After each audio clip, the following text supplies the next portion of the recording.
ലോകകപ്പ് യോഗ്യതാ മത്സരത്തിൽ വെനസ്വലയ്ക്കെതിരെ അർജന്റീനയ്ക്ക് തകർപ്പൻ ജയം.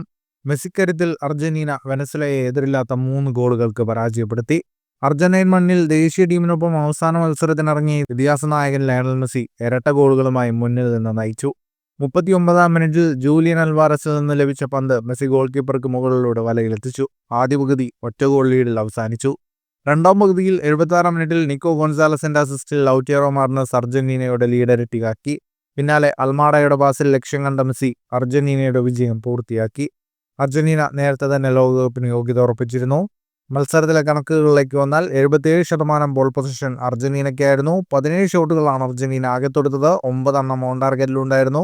835 പാസുകൾ 93% കൃത്യതയോടെ അർജന്റീന പൂർത്തിയാക്കി. 5 ഷോട്ടുകൾ തോർത്ത വെനസ്വലയുടെ ഒറ്റ ഷോട്ട് പോലും ഓൺ ടാർഗറ്റിലുണ്ടായിരുന്നില്ല. ഈ വിജയത്തോടെ അർജന്റീന 17 മത്സരങ്ങളിൽ നിന്ന് 38 പോയിന്റുമായി ലാറ്റിൻ അമേരിക്കൻ ലോകകപ്പ് യോഗ്യതാ പട്ടികയിൽ 1-ാം സ്ഥാനത്ത് തുടരുകയാണ്. സെപ്റ്റംബർ 10 എക്വഡോറിനെതിരായാണ് ലോകകപ്പ് യോഗ്യതയിലെ അർജന്റീനയുടെ അവസാന മത്സരം. ഫുട്ബോൾ ലോകത്തെ കൂടുതൽ വാർത്തകൾക്കും വിശേഷങ്ങൾക്കുമായി സ്പോർട്സ് കഫേ സബ്സ്ക്രൈബ് ചെയ്യുക.